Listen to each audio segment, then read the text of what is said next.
Welcome to the I screwed it up. I don't care. Welcome to the Fuck! most listened to show on the internet. Welcome to AEG. Yes, we're back, motherfuckers. Hi, guys. What's up, man? Is this weird Hey. doing this? It is. It doesn't make I any feel it sense. is. I No, it keep feels looking like at my second monitor, so it's like I'm not trying to face away from you, but you guys are over here. So I guess I should I'll do this. Make this easier. There we go. That's better. But what's up? What's been going on? Just hanging out, not doing this show every week. That's for Yeah, yeah.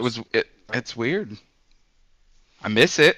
I miss you guys. I know we talk all the time, but sure. Yeah, it was different. we haven't missed a beat just online, you know. Right. Yeah, I mean, still keeping everything going. I mean, what's everybody been playing lately? Anything good? Big Fat Zero. Yeah, Big fat, big fat zero. yeah. But what'd you play this year or this past year though? Like, what'd you sink most of your hours into? Fallout 3, and that was about it. That's fair. That's a good one I'm though. just happy. I'm happy that you actually you spent that much time in Fallout 3. It was on a 'Cause- whim. I put about 114 hours into the main. No, about 108 hours into the main game, I think, and an extra 7. I think I finished the first DLC. I forget the name. I should have written it down. I'm unprepared. And then I think I'm in the pit right now, which takes place in Pittsburgh. Okay. Yep. Oh, okay. And then I laid off of it after I got there. But I aim to go back. When I've no idea. Did you do was it Point Lookout? The one where that's I think it's Fallout Fallout 3, isn't 4. it? I think it's Is Fallout that 4. Fallout 4? Okay. I think That's the one Fallout that's in 3 Massachusetts, right? Correct. Okay. Yeah. That's so. I think Fallout 3 has the pit in Pittsburgh, Mothership Zeta. Yeah. Um, oh my God, there's one that takes place in the past, like when the U.S. faced off against China. Oh, shit. No, I'm faction. thinking it. Yeah, I can't think of what it's called. I know what it's called. The Anchorage one, the one that takes place in Alaska. Is that 3? So there, I pulled it up. There's Operation Anchorage. Yep. So this is in release order. Operation Anchorage, the pit, Broken Steel, Point Lookout, and then Mothership Zeta. I did complete Operation Anchorage. It was enjoyable. I liked it for what it was. It was very short. And currently, yeah, I just laid off at the pit. So yeah, those are the 5 DLCs that Fallout 3 has. But yeah, I don't want to take up all the time talking Fallout 3. Who gives a shit? We're talking games, man. All I've been playing lately is Witcher 3. So I'm like roughly 40 hours in. Wow. Yeah. Brand new game? Yeah, like started from point zero. Like didn't I'd never played the DLC, so I'm in for probably at least 100 hours. What was the I would catalyst? say. Like what prompted you to just start a brand new Honestly, save? the announcement of Witcher 4, and the fact that I'd never played it. I started it when it first came out, and I played it for probably 10, 15 hours, and I just kind of fell off of it, mostly because it came out like a couple of weeks after my daughter was born. So I kind of lost my time, the amount of time I was able to spend at games. So that made a big difference. Obviously. Yeah, just a little bit, But yeah, I got back into it recently, and Jesus, that game is good. Oh, yeah, It's so easy just to get lost in the world. Like you can just wander around. And PC or console? so I've kind of been I started on PC, and then I've mostly been playing on PlayStation. They have that cross save thing going on. Yep, which is Awesome. super nice. That's what I did with Cyberpunk. I fucking loaded up a new game on PlayStation, transferred or saved it, and then got on my PC, hacked it, got max money and max components for like upgrading and shit and all that stuff. Maxed out all my skills, so my fresh playthrough Hell yeah. cheated as fuck. But I already platinumed Yeah, it on but- PS4, so I don't. Really Yeah, right. Like you put the time in for sure. Yeah. So Have you? Stormwater. Oh, go ahead. Were you Goose. sorry, just real quick, going back No. to Witcher. Were you familiar with Witcher? Have you played Witchers 1 and 2 prior to 3? I remember starting The Witcher 2, but I never finished it. And I have read. I know Dalton, you just finished the first book, correct? Yeah. I've read that also. Have I you? did read that. So. Okay. Yeah, I'm getting ready to start the second one now. Oh yeah. Can't wait. Nice. Can't wait. But Storm, what about you? I know you have a shiny new toy in your collection that you've been spending a lot of time on. Indeed, I do. So I have made the jump to PlayStation, and I've been playing a lot of PlayStation games, but the big focus for the last few weeks has been playing through the two Final Fantasy VII remakes, so Remake and Rebirth. I have finished Remake at this point, and am about 38 hours into Rebirth. It's so good. It's so good. And Rebirth is magic. That's the only way I can really describe it. Like it's just something else. Very very faithful to the like original characters. Like I know part of this whole new Final Fantasy VII saga is that it's expanded and a bit different, but like they really nailed the characterizations. Like these are the same characters I grew up with, and it hits different than a lot of other games I've played.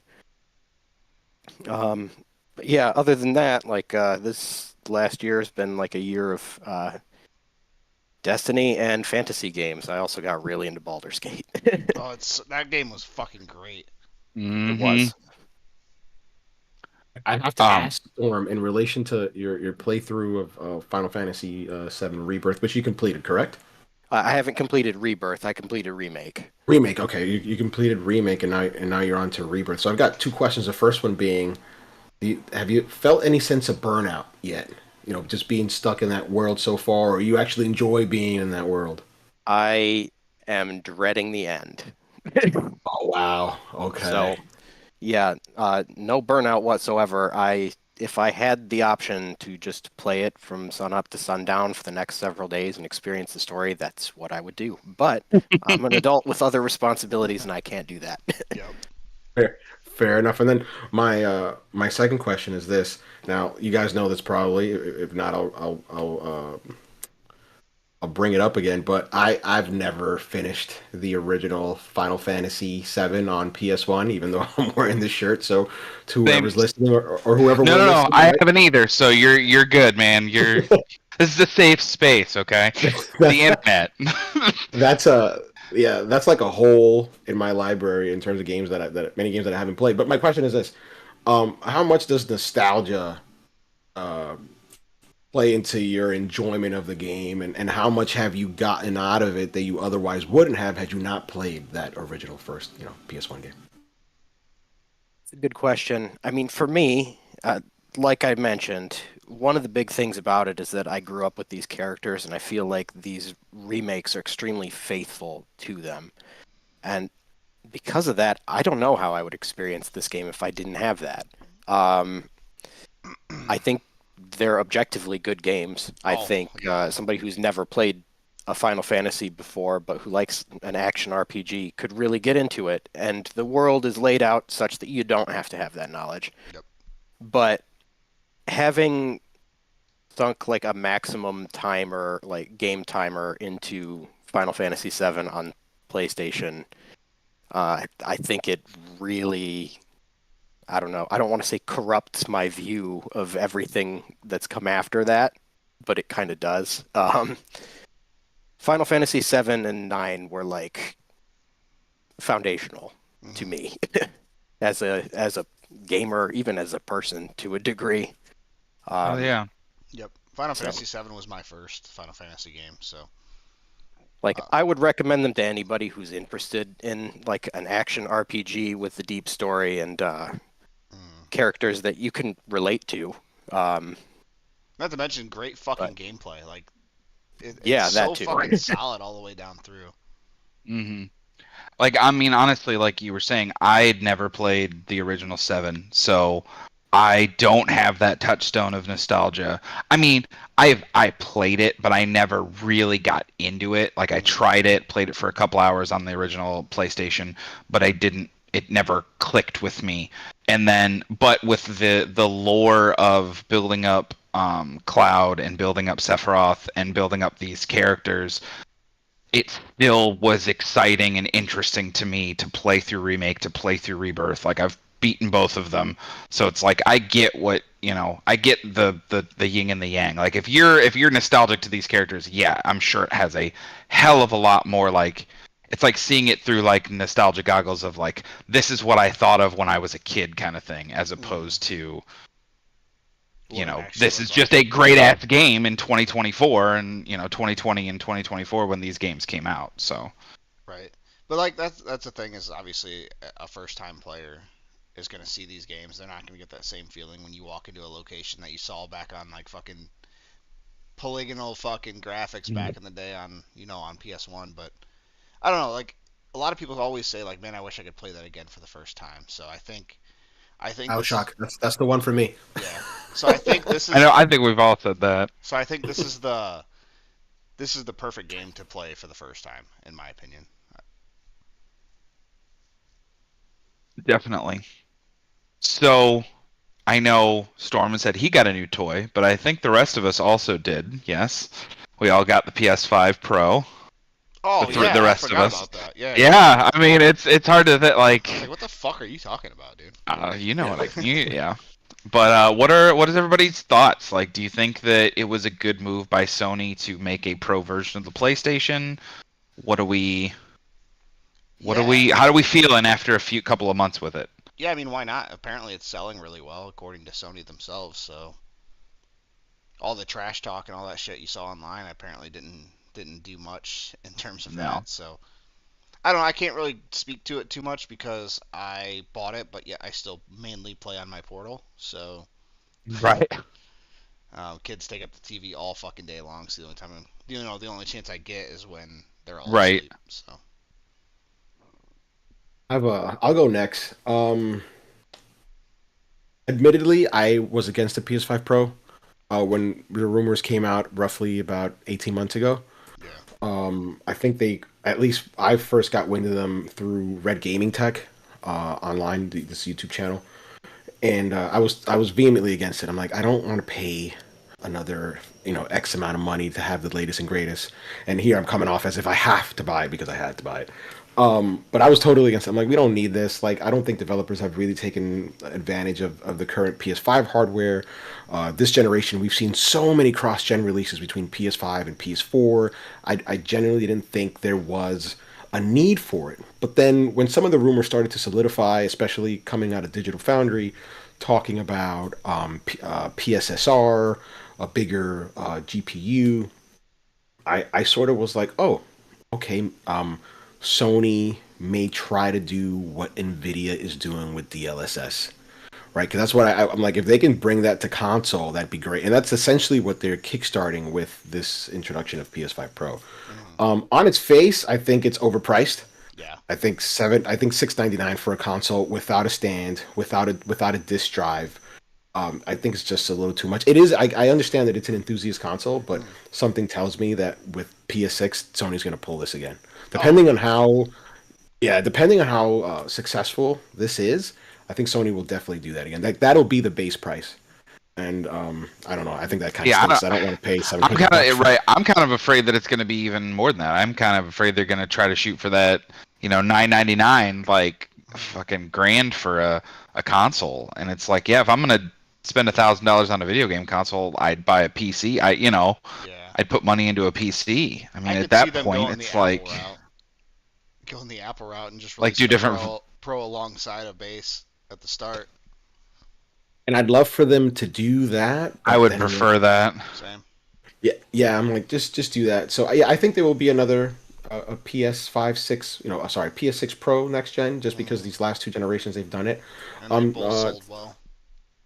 Speaking specifically about the console, I did test out some games, like Spider-Man 2 looks amazing on it. I literally just looked at a Reddit thread that had a whole bunch of PS5 games that were Pro enhanced. And as a matter of fact, though, I forgot, I did play the Callisto Protocol. Yeah. And that was after the patch for PS5 Pro. And I played it, I think, it's not native 4K, but like PSSR 4K, 40 frames per second. Yep. And I thoroughly enjoyed that experience. I thought it was a showpiece. Grant, I played it on my brand new OLED that I got for Christmas, right? And right. I loved it. I I do know that according to Digital Foundry, some games don't do PSSR very well. The image quality actually suffers because of it. For example, Alan Wake 2 had that issue, Silent Hill 2 had that issue, and there have been subsequent patches to address those issues. But it uses language learning. It's a language learning model, so it's going to take time for it to catch up to speed. I mean, I'm happy with my purchase, but I am that market that they were marketing it to. I would buy. I bought it. All of us are. Yeah. That demo. I don't know. I'm iffy on it because I know that third-party developers aren't going to put the resources needed to code to the metal, as it were. They're just not, because it's not worth it to them when they have another box to worry about and PC and Xbox. They're just not going to spend that time that the first-party devs probably would. Yeah, I just saw a thing today, or it was today or a couple of days ago, that the developer of Wukong Game Science Game Science, thank you. Was bemoaning the Xbox Series S again because like they had basically are having to dumb down their game to make it run on a lesser powerful system. Right, And the 10 gigabytes of VRAM, or is it VRAM? I think it is, that potentially cause problems with some of these larger games. Mhm. I saw that too. Upsetting. I liked the idea of the Series S, but as it gets further away from its original launch, it becomes more and more of a problem for these people, it seems. I want to say we talked about that when it was first announced that they were doing a Series S.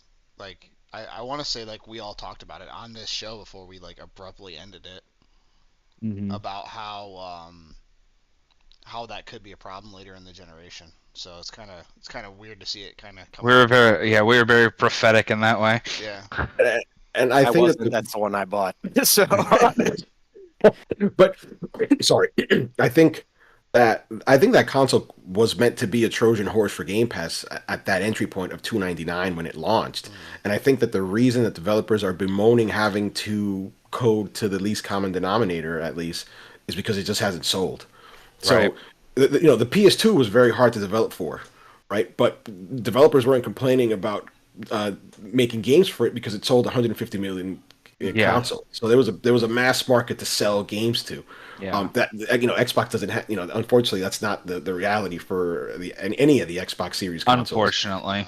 So that's why developers are going to complain and publishers are going to complain about it, because they're like, well, we have to, in order to put it out on Xbox Series X, we have to comply with Microsoft, stipulations about making sure that it also runs on Xbox Series S, and we really don't want to do that because they haven't sold enough consoles for us to sell games to gamers to. So that's really the crux of the problem. They just haven't sold any consoles. Yeah.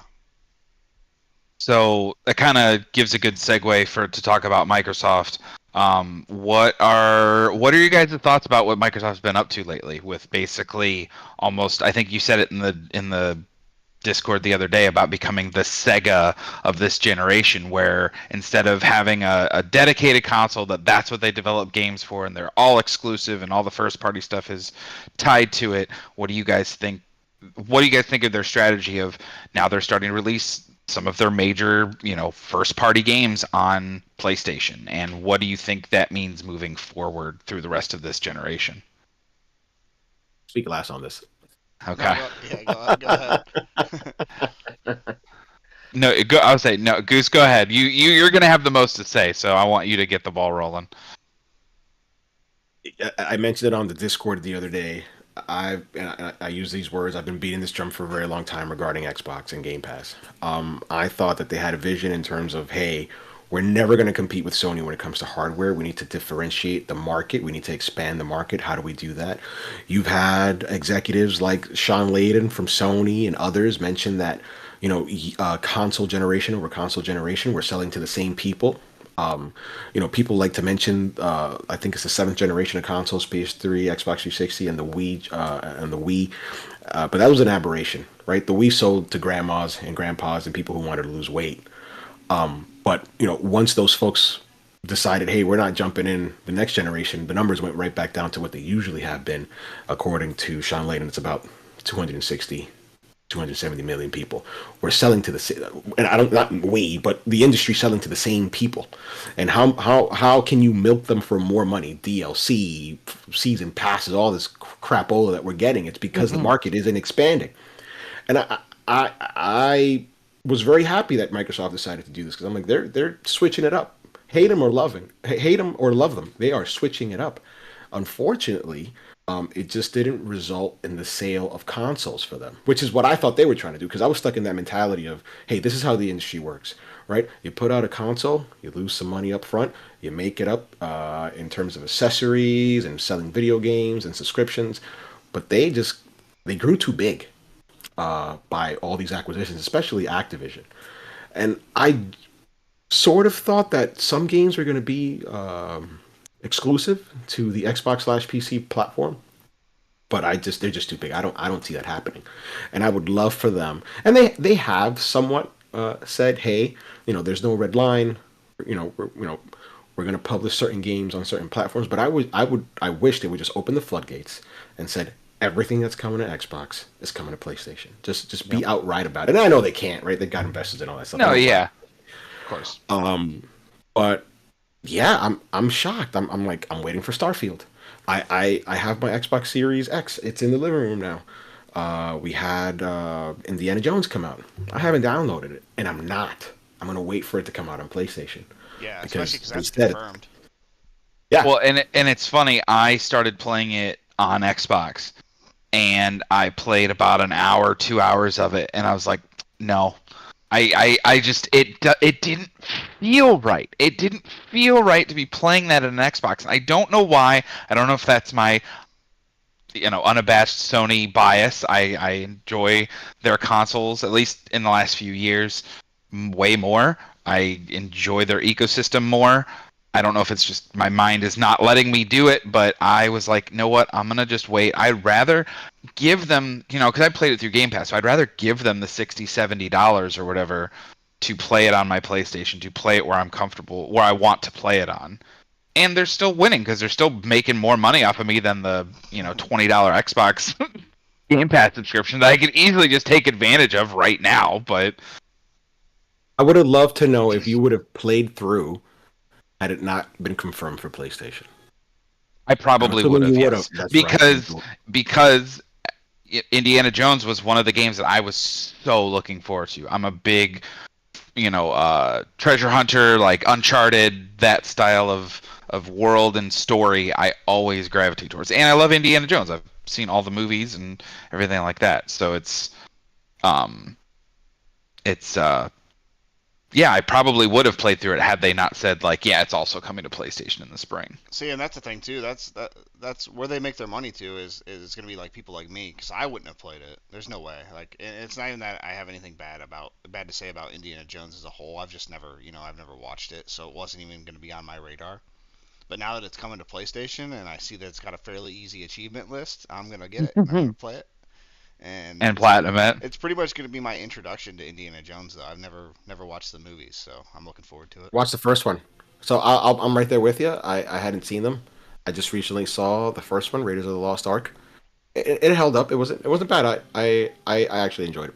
And it's actually cool. The intro to the game, the first learning the basic mechanics of the game, is the intro to Raiders of the Lost Ark, but it's digitized, obviously. Yeah. It's really cool. Troy Baker instead of Harrison Ford. And he does a damn good Harrison Ford impression. It's kind of scary how well he does. I was super on the fence about this game until I heard him doing his Harrison Ford impression, and I was like, you know what? Nah, I'll be buying this. Yep. You getting it on PlayStation as well? Yes. Yep, might as well. I love that all of us are just waiting. Yeah. Fucking. Well, here's the thing. I would have had no idea what you were talking about with this whole, I feel wrong playing this on Xbox knowing it's coming to PlayStation until about a month ago, and now it just makes sense. I don't know. I think for me, part of it is just the controller. There's a different feel to it, and it feels more right on PlayStation. And, from that point forward, I don't know. The Xbox controller feels weird now. And, yeah, I mean... I kind of want to push back on that. I mean, no, I don't want to push back on the fact that the controller feels right. I mean, if it feels right in your head, it feels right in your hand. There's nothing to push back about. But this concept of does it feel right to play it on the system? And I've got a PlayStation shirt on. Because granted, I'm right there with you guys. I have Game Pass until I think May or November of 2026. Mine's November of 2026, so I literally have it for almost another full 2 years. Fucking I'm not gonna play it until it comes out on PlayStation. And I can't even say it's for the trophies because I don't trophy hunt as much as I used to before. But why are we like this? Like, I don't know. is it brand loyalty? Is it's I don't have anything against Xbox. I'm not an Xbox hater or whatever. Yeah, And I'm pretty sure none of us are. I think it's brand loyalty. I think that's a big tribalism. thing. Yeah, I mean for me it's like, you know, with Sony have been doing all the 30th anniversary stuff and all of the just the pure nostalgia. It just makes me more excited when I have something for a Sony console. I've put so much money and so much time into them over Xbox. Now that I haven't put money into Xbox, because God knows I have, but I've Your bank account does too. yeah. But yeah, I think it's just that I like their ecosystem more, and it just feels better. I don't know. It's hard to put my finger on it. Yeah, for me, maybe it's just the newness factor. That's entirely possible, but it's definitely not brand loyalty for me because my whole thing when I was a kid, I had the PlayStation 1, PlayStation 2, and then we switched to the Nintendo Wii before I went to went to college, where I bought myself an Xbox 360, and then I bought Xbox at launch for the Xbox One. The Xbox One S, when that came out, I bought that right away, sold my original Xbox One. And I've had both Xbox Series consoles as well. So I was an Xbox loyalist, and things have just changed. I've gone back to my roots. That? Yeah, what prompted that change? Dalton. Unpersuasive, I guess. Oh man, that's a good reason if there ever was one. It's a mix of that and just like Xbox wasn't giving me the experience that I'd had with the previous two generations this generation. The big thing, at least from my perspective, the big thing that came out on the series was Halo, and the latest Halo kind of killed the franchise for me. At least that's how I feel right now. Will I be feeling that way when the next Halo is on the horizon and I'm watching trailers for it? Probably not. And I know there are a lot of people out there who love the latest Halo, and I'm happy for you. I'm just not one of you. But I don't know. Like, it felt like PlayStation was getting all of these like great exclusives, and the one that I was looking forward to the most on Xbox just kind of missed for me. And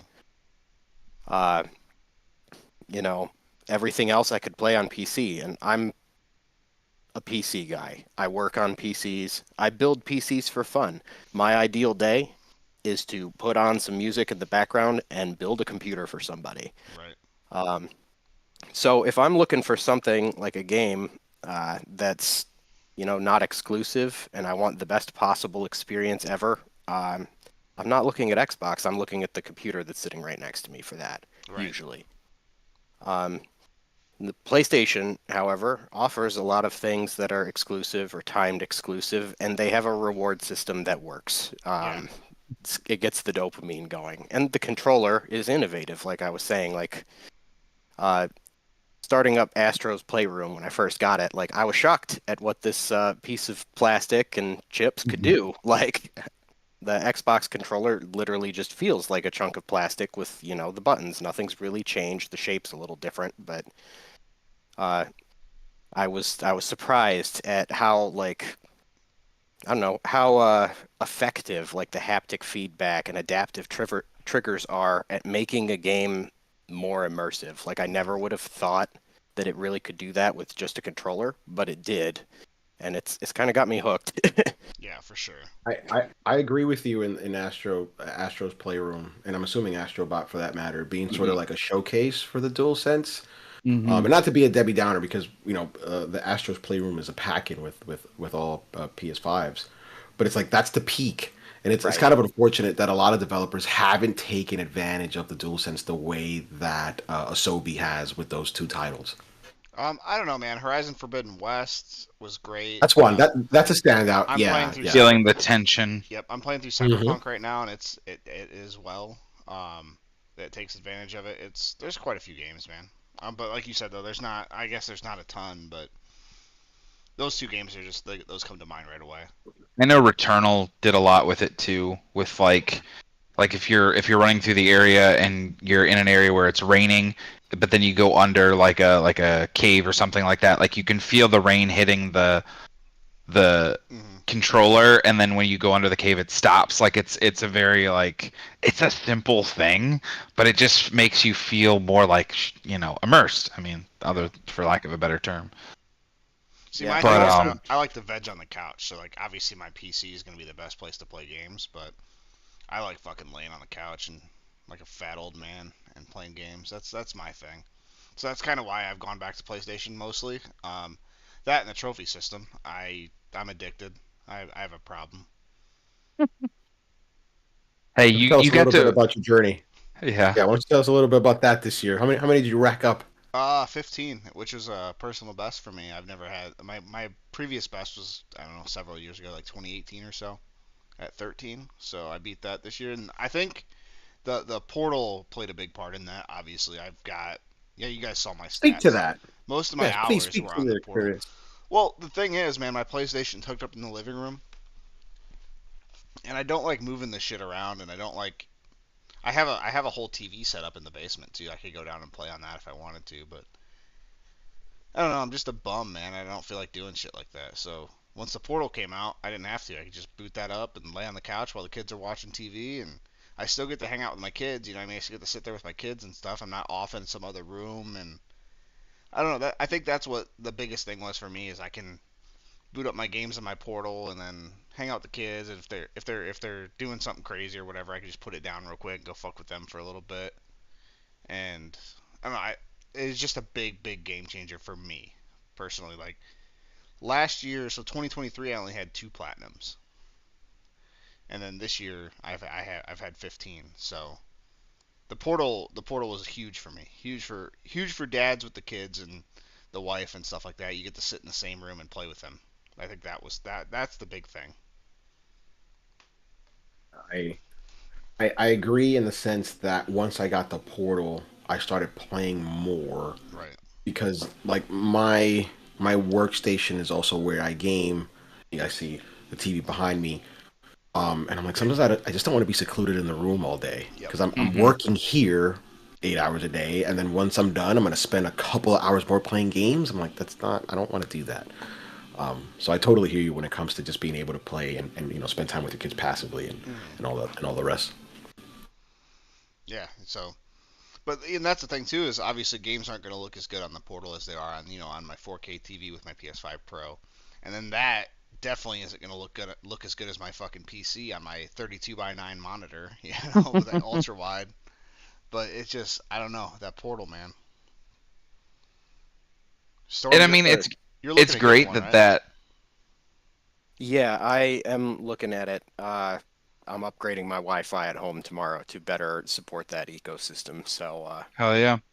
I do plan to get one. I'm gonna do some testing first just to make sure I'm not uh, blowing my budget before I've got everything worked out in my house.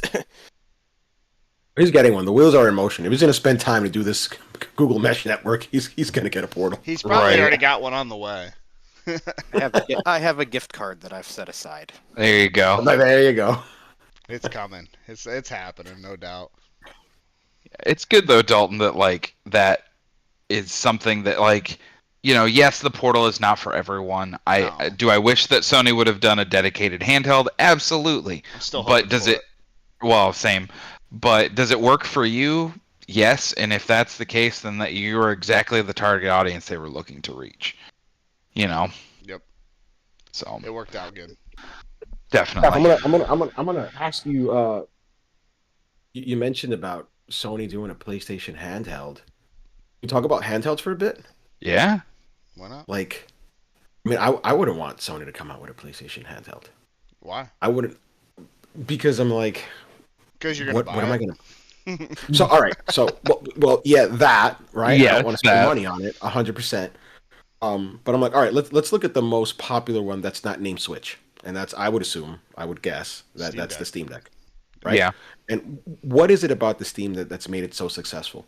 The fact that the majority of games in my Steam library I can already play. That specific piece of hardware is aimed at folks with humongous Steam libraries. Yeah. Right? That's a good piece of kit. But I'm like, as a PlayStation owner, right? That's my main console, and a huge physical library. What am I gonna get out of a PlayStation handheld? Am I, like, what is Sony gonna have for me? Like, hey, do I have to rebuy my games digitally? Are you gonna charge me $5 to get a digital version of a physical game that I already own? So that's what I'm thinking as a PlayStation owner with a huge physical library. I'm like, I that mean, doesn't work for me. that makes perfect sense. Yeah. Like that is a very valid, like honestly, not even something that I considered. Because for me, who literally doesn't own a physical game, I own all my shit on digital. It's like, yeah, cool. Let me just have my whole library that I have on my PS5 on a handheld that I could take with me to work and play for an hour on my lunch break. You know, that doesn't, that means nothing to me if you have to have the digital versions. But yeah, if you have such a big physical library, the portal technically is still what you want because you can still play your physical library. It just happens to be mirrored on a smaller screen. They have to do something So, like that. I think the Switch. yeah. The Switch killed it. The Switch killed any kind of handheld. You know what I mean? Like a separate handheld. Yeah, because Agreed. yeah. I mean, now that really is making me think. Because I mean, what are you gonna put a disk drive on a frickin' handheld? Like, no, you're not. Like, that's not gonna work. It's gonna be bulky and awkward as shit. Yeah. I think the PSP assured that no disk drive will ever be on a handheld because that the pirates just took advantage of that console like crazy. Yup. Going back to like And game it's- carts. Like Nintendo. And I know Microsoft is been rumored that they're also doing some type of handheld, but again, it's kind of the thing that the ad campaign that they're doing right now where everything's an Xbox because yeah, if you have Game Pass, you can literally just have, as long as you have an internet connection to the device you're using, whether it be your phone, whether it be one of the other PC handhelds, any of that stuff, you have the ability to play Game Pass games. So, I'd pay for Game Pass on PlayStation if Sony would allow it. I would. Yeah. I probably would too. Actually, not probably. I would also. I know myself. I would definitely also. As long I would do it only if they like you didn't get Xbox achievements, you got trophies. So. Oh, for sure. Yeah. Well, yeah. They would have to do that because everything you play on Game Pass, like if you're playing Game Pass on your phone, you still get your achievements to your Xbox account, if I'm not mistaken. So I believe so. I believe you're correct. Yes. I wouldn't want that on PlayStation. I would want my trophies. Because I think, yeah, I mean, they could do it that way. I think Microsoft could do like a PlayStation Game Pass where basically they have their first party titles, a select, how they have like the Game Pass Core versus the Game Pass Ultimate, where have like these specific titles are the PlayStation native versions of this stuff that is available on the PS5 through their store and all that stuff with the subscription. Because I mean, they do the subscription for like EA Play and all the other stuff. I don't like that Sony doesn't have the subscription for the Ubisoft thing though. Because I think the Ubisoft subscription service of whatever it's called, Uplay, I think is what it's called, is nice, but you can only get it either on PC or on Xbox. And honestly, on Xbox, it's kind of broken still. It's been broken because trust me, I've tried. Because I'm like, well, shit, why spend $100-something on a copy of Assassin's Creed when I can just subscribe to their thing for $20 and play it? These are one of the things on Windows 11 too. So. Yeah. That's the thing. You don't have to worry about it too much longer because Ubi's going bankrupt. Yeah, I mean that would stink. That would suck. It would really suck because Ubisoft is one of my favorite publishers, so yeah, or developers. Yeah, I mean that that would be a big hit, wouldn't it? It would. I I haven't mean, really it really. I haven't really put any thought into that. I've just seen the rumors, but Because yeah, they've talked about them getting bought out. And honestly, depending on who would buy them out, it would either be very good, like it would be like a Sony or somebody, or it wouldn't. It would be somebody that basically guts them from the inside out. I think the family that owns them, what is it, the Guillemot family? I think they're Yeah. trying to buy the shareholders back out. If I remember, I think I read that That online. that They're trying to go sounds right. private, that'd be Yeah, awesome. that sounds right. which would be fine. Like go private, stabilize the company, get some revenue flowing, right? Put out some good Downsize. products. That's right. Put out, yeah. Well, that's one of the things about Ubisoft that, well, I mean, I don't know their financials, but they have like studios all over the world. This is why they're able to huge. create these massive games because they don't outsource technically because it's like Ubisoft Sofia, Ubisoft Montreal. They got all these Ubisoft studios all over the world. But yeah, no, they need to do something to get their financial house in order. Like, give us a Splinter Cell game. Like, where's Yeah, Prince of Persia? There's so many things that they have already announced that they've just been sitting on for literally years. Like Prince of Persia, Dalton, the other day, you got an email saying that it got canceled because it's like, Dude, I don't it's even- been 5 years. It was when was literally that 5 years. Was it? Is that 2020. Wow. Okay. Yeah, I pre-ordered it as soon as it went live. So, and I forgot about it, and then I got that email like, "Hey, your order's been canceled." It's like, what the fuck? I didn't order anything. I don't have any pre-orders going on, but Right. I'll make a prediction here. If Assassin's Creed Shadows doesn't sell what Ubisoft is expecting it to sell come not next, but this February, I don't know. I think they may be in danger if they aren't already. yeah. Well, that's what a buddy of mine that I was talking to. Him and I have both played, I think, literally every Assassin's Creed game that has ever come out, and he was like, I was like, hey, Side scrollers? I played the first one. I never played the rest of them, but I played I'm just teasing. the China one, I think it was, or India or whatever the fuck. But like we're both diehard Assassin's Creed fans, and he was like, we were talking about games coming out in February because you got Div 7, you got the new Yakuza spin-off, you got Assassin's Creed, you have Monster Hunter. And I'm like, there's a bunch of games coming out that month. I was like, what are you thinking in terms of like, because it's the guy I game share with on PS5. So I'm like, what are you thinking? Like, where are you leaning of what you want in February? Because obviously we're not going to be able to get all of them. And he's like, honestly, I think I'm going to lean towards Yakuza because he's like, I would say Assassin's Creed, but he's like, but them delaying it at the last minute like they did kind of scared the shit out of me. Like, makes me want to be like, I don't know if I want to pull the trigger right off the bat. Give it some time, let it percolate. So I still have Steelbook has me tempted. I still have. Yeah, you should get it. Steelbook, I still have hope because it is the same team as Odyssey. right? And that's well, I'm with you there, Dalton, because you obviously know my endearing love for Odyssey. And I get where like hardcore like OG Assassin's Creed fans don't really care for Odyssey too much because it's so far from that. But to me, it's the best in the series by far, and that's probably because I don't like the original Assassin's Creed games, so it makes sense. That's fair. I'll echo that. I think you guys are familiar with Justin. Yeah. He loves the old Assassin's Creed games, and when he mentions the reasons why he loves them, I'm like, oh my god, those are the same reasons why I don't. Right. And it's funny because the sentiment is the same for him. He played Origins, he finished it. He got through Odyssey just barely, and then he was like, I can't do this. This is just not my cup of tea. It's way too different. It deviates. It's not what I'm used to. Valhalla was too bloated anyway, though. Like, aside from being different in style, it was way too bloated of a game. That's the one that I did not get into. So I 100% into Origins and Odyssey, which I love. Probably top 3 of all time, maybe. It sucks though because I love Norse mythology. Like, I love that stuff, but Valhalla was just too... Valhalla plays great. So like the gameplay in Valhalla I think is actually better than Odyssey. But the game itself is so fucking long and it just takes forever to do anything. It's you get so fucking bored. I don't even know why I went for the platinum on that. I have no fucking clue why I did that.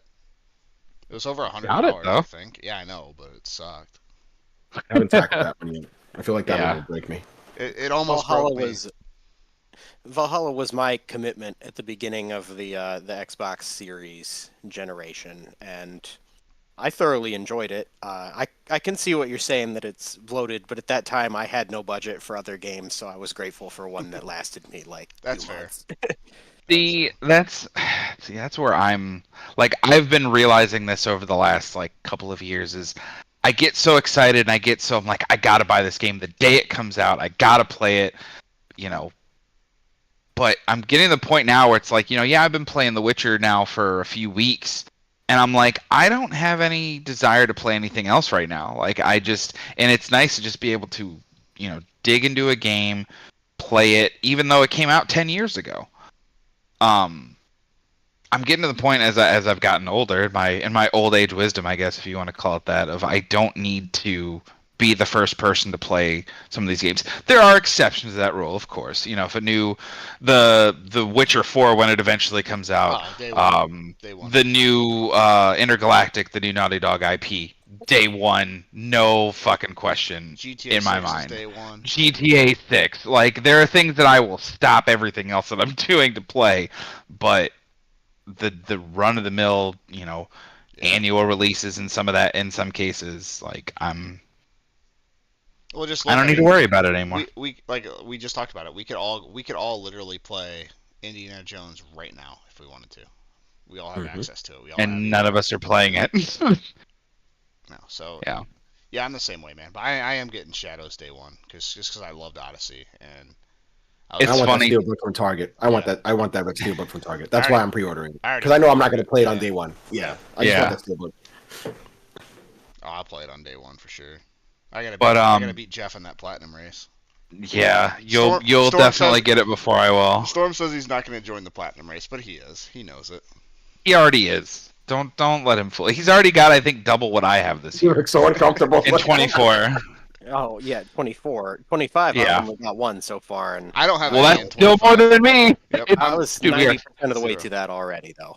We are 3 days into the year, man. 3 days. I have 0 though. Yeah. You'll get there. So Storm is currently the leader. He's gonna pass us all. Like, Oh yeah. it's not See, safe. the thing with Dalton is that he's got a couple of months at the beginning, Yeah. and then he'll have a couple of months at the end, and that's where he's going to close the gap. And That's where possibly he'll- overtake. yeah. yeah. That's what he always does. Yep. Like, It is what he always knows. does. Look, he's slyly smiling. He knows. Look, he knows. He's gonna earn it. He's not. I'm not gonna just let him pass me. He's gonna earn it, but it's gonna happen. That's See, He's gonna have to keep fighting.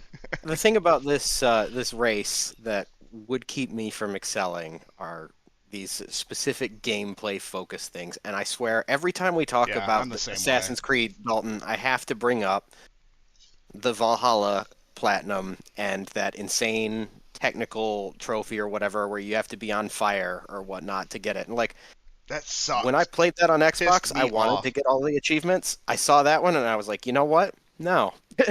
That sucked. I'll Yeah. Isn't that like it's like getting a kill while you're on fire? Isn't that what it is? You have to kill like 3 guards while you're on fire with their I think it's with their spears, right? They throw their spears at you. You got to throw them back at them. Yeah, it's the something like dumbest that. shit. So it's very tight timing to get it Yeah. and not die. Yeah. Yeah, it sucks. It sucked. It That's- pissed me off a that's- lot. I bet. And it I mean, depends you- on the AI to cooperate as well. Right. Which makes it even worse. Oh, But a little bit of RNG in there. Oh, that stinks. It's things Yeah, like I mean- that will be hangups that stop me from getting platinums. It's funny. 'cause Dalton- I was just talking about I hate combat trophies, but then again I hate so many different kinds of trophies, and I always do them. So I it hate doesn't matter. collectibles. I don't even mind That's why I won't- collectibles because I can just put on like a video and just run around and grab them. Like I don't mind that. Yeah. But Put on a show in the background and just Yeah. mindlessly do it. But I mean, Dalton got to witness me getting pissed at the Astrobot trophy or the Astrobot Platinum rather. yeah, those Yeah, I levels gotta are ask- hard, man. Which levels are you referring to? Because I'm kind of casually playing Astrobot along the side, and I found a couple like secrets that are like Those are- themed around the PlayStation buttons. Yep. Yep, That those are have me them. pulling my hair out. Those are them. Oh, I found a trick. Oh. Though. I found a trick when Jeff was playing his run on one of the levels that I struggled with, and I didn't know about this trick, and I already beat it or whatever. But when Jeff was playing through and I was watching him, I was like, "Hey, you can just throw that at the lizard." yeah. So I there's didn't like know. this. I didn't know that, so the- I did it the hard way. The level that Dalton broke a controller on Yeah. was, so you start off and there's this like lava pool, but you have this like rubber ducky thing that sprays and it freezes the water, makes the freezes the lava so you can get across it. And when you get to the end, there's these lizards that shoot rockets at you, and he didn't realize that you can throw the rubber ducky at the lizard before he shoots the rockets, and it'll kill him. Fucking pissed. So that way you're not, because you're trying to have to dodge the rockets, and they're homing missiles. It's Out of context, when I just woke up and heard Jeff say what he said for the past 10 seconds, I'm like, what the hell is going on? Rubber Yeah. duckies, lava, lizards? Yep. What? Yep. This sounds like a Sounds like one the game of the year. Mario Is what it game, sounds like. But Yeah. There you go. I see what you did there. Yeah. Fucking great. But yeah, so Storm, once you finish all of those levels and finish all of the other things in the game, it unlocks this it's the golden bot in the main hub area, and you have one level where it's all of those types of levels Put in into a one. continuous thing. And you have to beat it in one run. You can't if you And you fuck have up, to beat it in run one with one life. and you start all the way at the beginning when you fuck up. So all right. yeah, it's a lot I've of- beaten circles and triangles at this point. It honestly wasn't. Square's the hard one, I think. Square's is it? Yeah, I think it is square. I think it's square. But yeah, I mean, Bullshit. I'll get there. I can do it. So I mean, we kind of touched on this topic already a little bit, but we're now 5 years into the generation, almost 5 years, I guess technically, into the current generation. Like, how do we feel about it? Are there things that we like, things that we don't like? What are everybody's thoughts? It's been pretty mediocre in terms of like software releases, in my opinion. PS3, obviously, in my opinion, the best. PS3 360, that era is the best, and I don't think we'll ever match that again. Especially with how difficult games are to make these days, how long it takes. So we'll never match that. But this generation, man, it's been slow. I feel like we haven't had really any like generational exclusives this year or this generation. So like everything's pretty much been cross-platform with PS4 and then Xbox One, all that stuff. So I don't know, man. I just feel like it's lacking. I feel like the first-party support too is just not there, or not the support. The support's there, but first-party releases just aren't there this year or this generation. I would second that. I would agree with you. You touched on the fact that there's a lot of cross-generational releases. Speaking specifically on, so I don't want to count Nintendo because they're sort of cross-generational because they launched when the PS4 and Xbox One gen were still very much a thing, and they're still kicking now during this gen. So I really don't want to touch. Sorry. 8 years. 8 years the Switch has been Yeah. out. Yeah, I really don't want to touch on Nintendo because we know that their first party output is great, Yeah, right? yeah, So 100%. I mean, if you guys want to touch on it, sure, but I'm not. But speaking specifically about Sony, I am a little disappointed. I mean, we have had some like true exclusives, like Returnal, A Rift Apart. Those are the two that I can think off the top of my head that have been, only on this particular box of PS5, and they have come out on PC as well. But I think that this lack of first party titles from Sony just has to do with the ballooning budgets. Yeah. I mean, let's look at Concord. I mean that was a big failure stemming from Mr. Jim Think of the Children Ryan. That's one of his efforts. Hey, let's focus on let's chase this big whale life service. Think of the children. Think of the children, Jim Ryan. But yeah, although I don't want to bash Sony too much because I do think that in comparison to their, I guess, direct competitor Xbox, they have put out quality. And this isn't a knock against Xbox, although it will be taken as such. They haven't had to buy out studios or publishers and developers to put out that quality. I still think that Sony's quality has been top notch. It just, in comparison to what we had last gen with the PS4, it is lacking. Yeah, I definitely agree. I think that it's been a solid generation, not like as I would feel as noteworthy as the PS4 generation yet. I mean, I know we're not all the way through it, but there's definitely been some big releases, but a lot of them have been releases that are sequels of stuff that we've already seen. Not a ton of new the things that have tried like Concord and stuff like that they've tried that's new, I feel unfortunately fell flat on their face. And to be fair to Sony and any publisher who decides to put out new IP, it's hard because we as the consumers, we don't buy new. We keep buying, and again, I sound like like an old man just beating the same horse. We buy Maddens, we buy the Fortnites, the season passes. We keep buying the same crapola year after year. That's what sells the most. So we're telling the publishers, yeah, keep making that stuff because we're gonna keep buying them. Don't put new stuff because the new stuff that you do put out, we don't buy. I do want to point out two specific games for what they symbolize to me, and that's Stellar Blade, by a South Korean developer, Push Up, I think I forget their name, and Black Myth Wukong by Game Science, because those are two big AAA efforts that thankfully were critical successes and hopefully commercials go on to be commercial successes if they haven't been already. But that's what we need. We need more developers making games, different types of games. So yeah, I just wanted to shout out those two titles in particular. Yeah. I mean, I know Dalton. I mean, I haven't finished it, but I know Dalton. You played through Stellar Blade and you absolutely loved it. So. Yeah, that was Hang on, I'll put my camera back on in a second. But Stellar Blade, that was one I wanted to bring up when we were talking about the PS5 Pro. So I did play that mostly on my TV and stuff, and that game looked fucking incredible on on the PS5 Pro. It's one of the I watched the Digital Foundry video on it too, so they'll explain it better than I ever could. But yeah, that game looked amazing, and I I really enjoyed it. But yeah, it was a lot of fun. I sunk like 50 hours into it. I think I got the platinum for it and everything. So nice physics. Yes, all the jiggle physics. The physics. The jiggle physics. So I mean, we've kind of touched on it in the conversation. Unless Storm, did you have anything you wanted to add to the how you feel about this generation?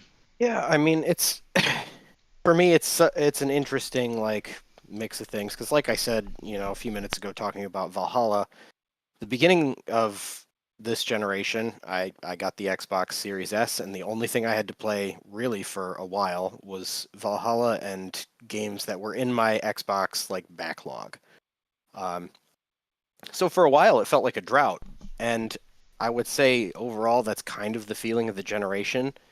But like the last year and a half has just been like banger after banger, in my opinion. And that mostly not like first party things, but these Final Fantasy Rebirth, Alan Wake 2, Baldur's Gate 3, like these are games that have completely captured my attention and locked me into these worlds. Not just your attention, the industry's attention. A lot of people's, some important people as well, obviously. But yeah, like I'm going to remember this generation fondly, even with the problems, is what I'm trying to say here. Like Alan Wake 2 became one of my favorite games of all time. I actually just bought a physical copy of it because I played it on PC when it came out. And I was just about to ask, did you played it on PC, right? When yes. It originally, to your first run? Yep. And second, and I will be doing the third and fourth for the platinum on PlayStation. But hell yeah. He's fucking hooked. Yeah. He's hooked. Oh yeah. He's so hooked. He's trying to deny. Look at him. He is. I am. But yeah, I don't know. Like again, like Halo was a huge disappointment to me. Which, it's a bummer, but I guess that technically is still this generation, isn't it? It feels like it's been much longer ago, but yeah, it does. Yeah, I don't know. Like I'm not gonna let the shortcomings at the beginning drag down the experiences I've had in the last 2 years, which have been more than more than anything, I really got during the Xbox One's generation. The 360 era was entirely different. I agree with you on that, Dalton. That was a renaissance. Mm. But Agreed. It'll never be Yeah. topped. Never. this generation will be up there in my like nostalgia years down the road. Shortcomings aside. Yeah, that's fair. Hell yeah. The quantity is not there, but I guess the quality, like you said, in the last year and a half to 2 years, is definitely coming around. It seems like so. Yeah, and I'm hoping like you said, I'm hoping other developers really like don't have short-term memory loss on what Baldur's Gate did to the industry. Like Yeah. you know, have people think about that before they publish something. Right. Just a little bit more. And you can continue to maybe see stuff like that even infrequently, would still be better than never,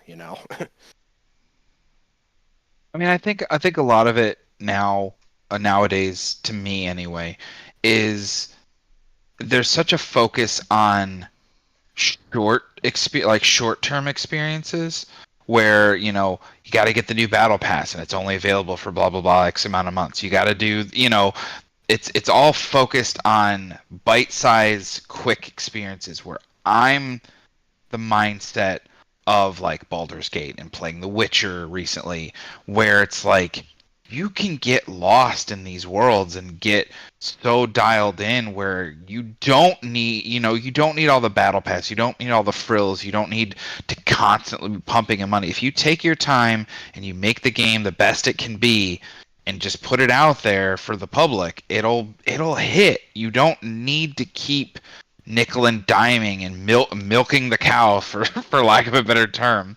That's at least how I've been feeling lately. Like, yeah, I'm a hypocrite, I guess. I still play Fortnite, I still play Call of Duty and all that shit with my friends, but it's I play it with my friends for a couple hours and then I'm off to do something else. And that's what they want, but they want you to keep putting money into it. Fortnite. But I would say that the industry. that you're the. I agree. I think that whole business model is ruining the industry. But I think Jeff, I think you're the exception to the rule, really, because like I I look at my wife's kids and they play Roblox and they're like, Mom, let me get Robux. Same. And it's just like we got him a PS5 for Christmas, and I'm like, hey dude, any game in this library you can play, and there's lots of stuff in this library that's great. And I'm like, hey, would you want to play the first Alan Wake? No. Hey, would you want to play BioShock? Oh no, I know what it's about. I'm like, oh, you've played it? No, I watched it online. I'm like, Watched it. I'm like, no, that's not how you experience that game. That's art. You don't experience it that way. You don't watch it. You play it. Yeah. So, Yeah, it is what it is.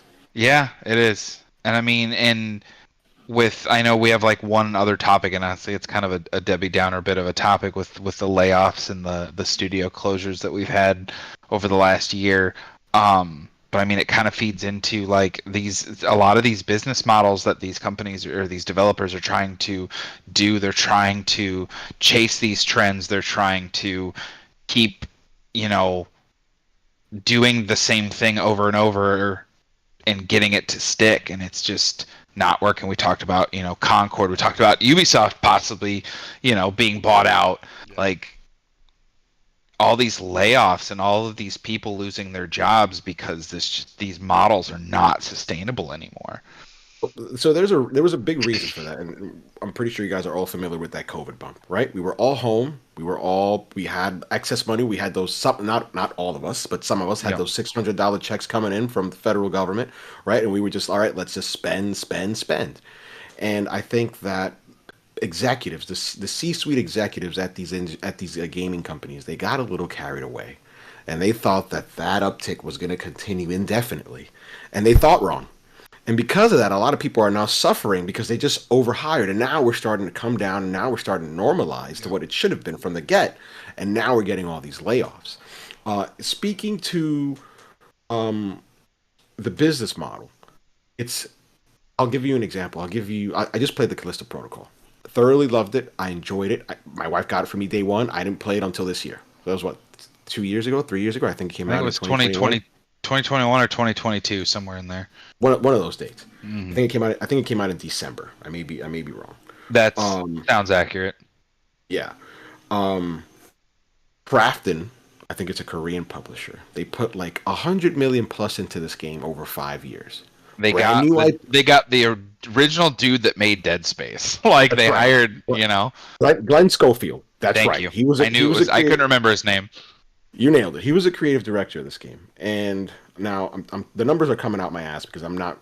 Don't quote me on the numbers, but I think it was in excess of 100 to 150 million dollars, not including marketing. Over, I think it was a 5 or 6 year development cycle. Brand new IP. At the very beginning, they tried to tie the IP to PUBG because that was a well known IP. So hey, if we can ride the coattails of this, but then there was pushback from the fans. No, you can't do that. No, it's wrong. All right, they ceded. They're like, all right, we're not going to do that. The game comes out, and it doesn't necessarily bomb, but I'm assuming they don't make their money back.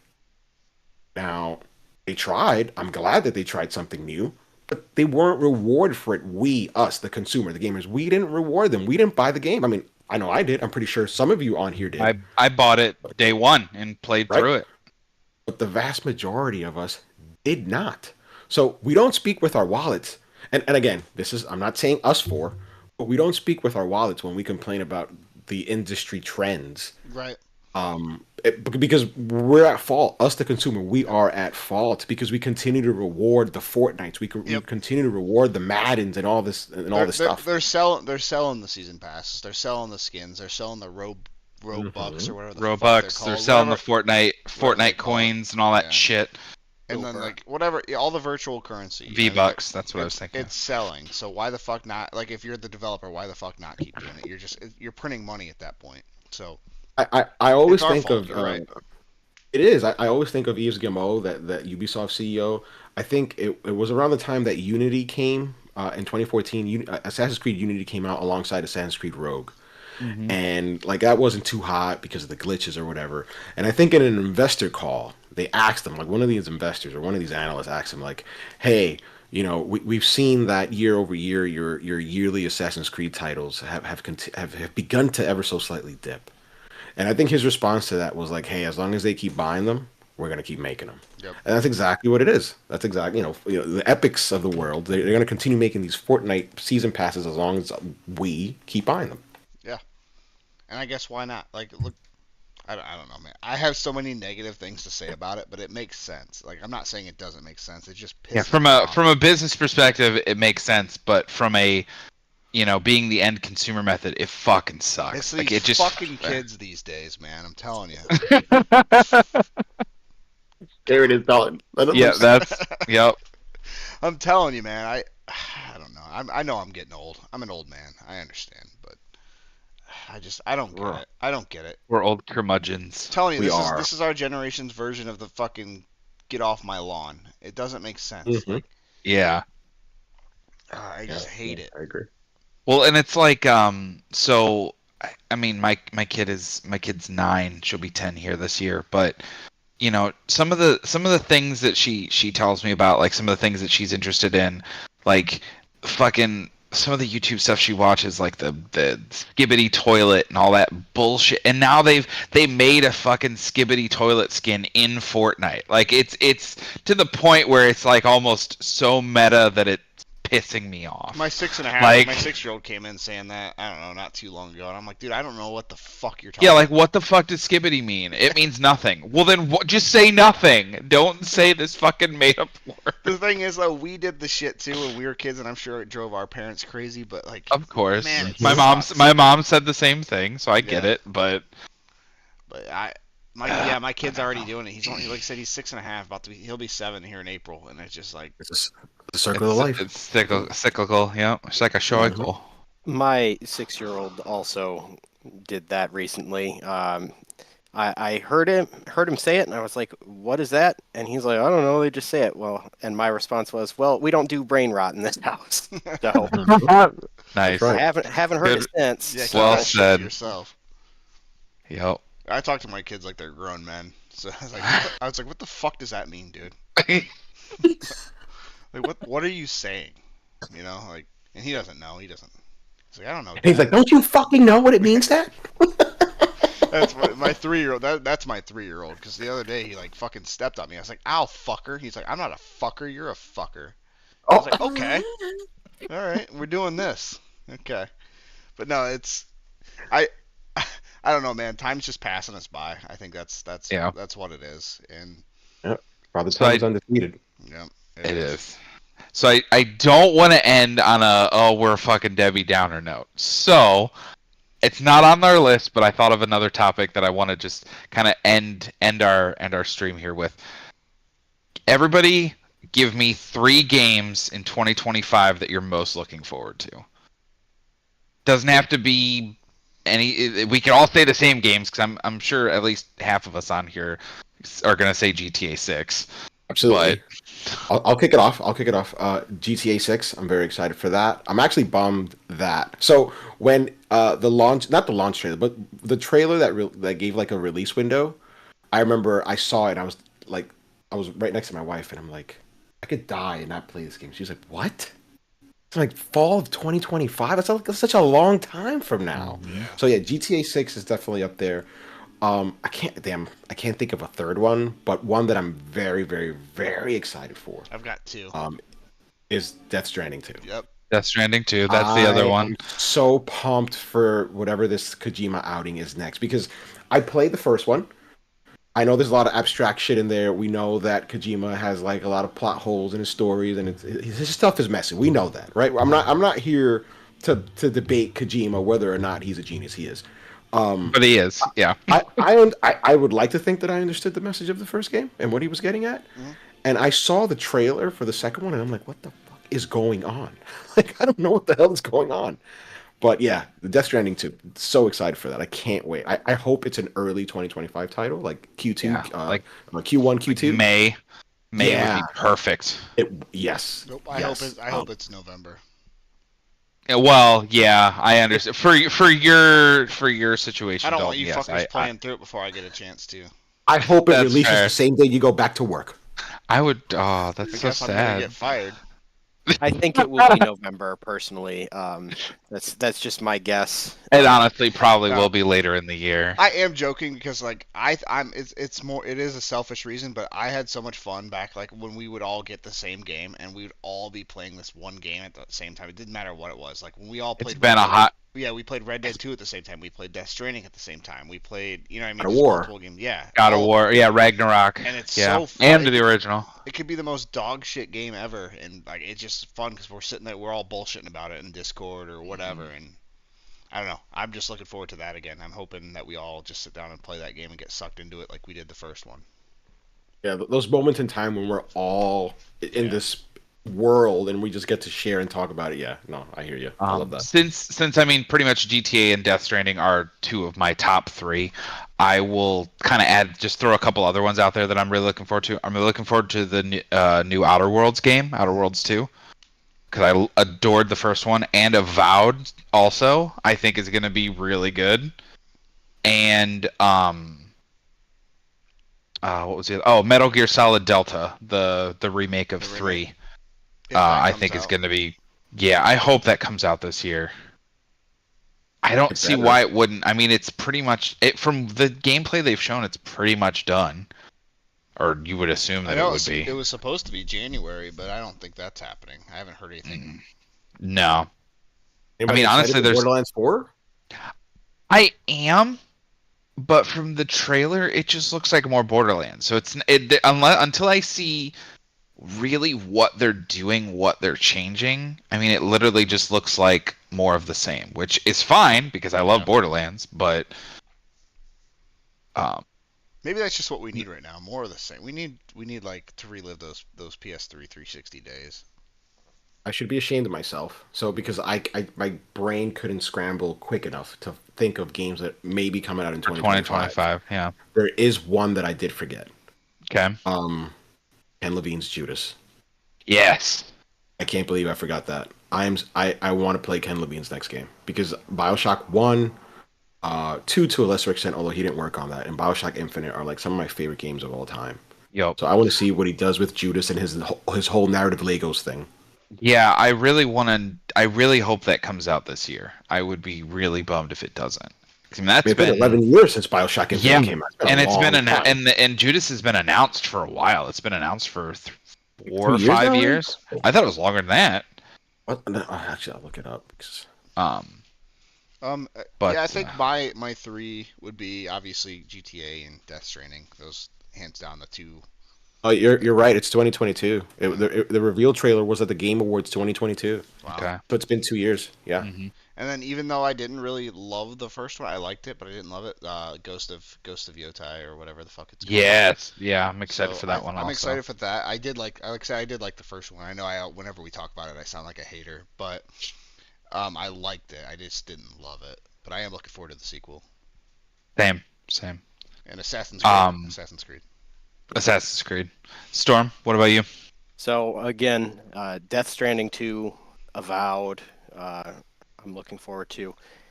I don't know how confirmed it is, and I don't know that it's going to be 2025. Probably not, but Max Payne remake is on my radar.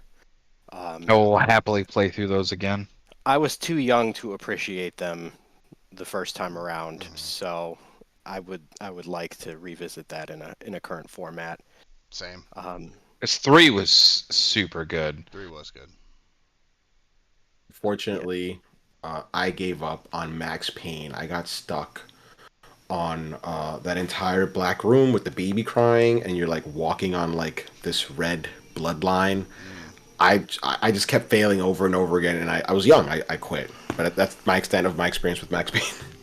But yeah, I'd love to play them. I think Storm. I think Remedy is like I don't know if they're deep in development into that remaster, but I know that like they're out of the production phase. They're well into development when it comes to those games now.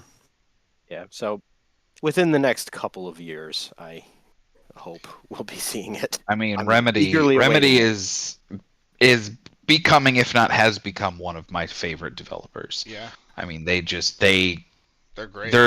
they can't miss. I mean, every single one of their projects that I've played in the last few years, the original Alan Wake, Control, Alan Wake 2, I mean, they are just top tier They are for sure. Hope that games Alan that Wake stick with you. sells more. I really do. I think it sold like 2 million copies so far since it released, which is Yeah, kind of a bummer. it is. I think it double was dip. one of I those got it. things because it was digital only to start, and now that they're just now putting out a physical copy of it.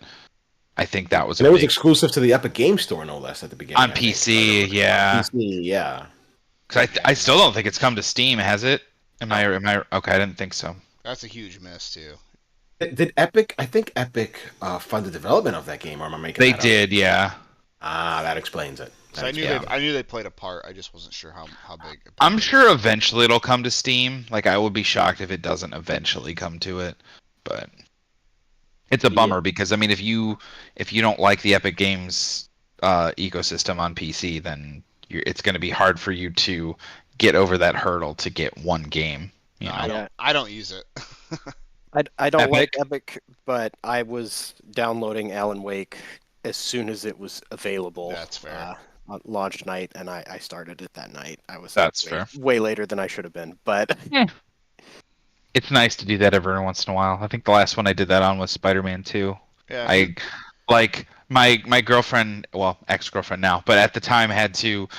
She always got up at like 4 in the morning to go to work, and that morning I was like, "Wake me up when you get up." And I got up so I could play a few hours of Spider-Man 2 before I went to work.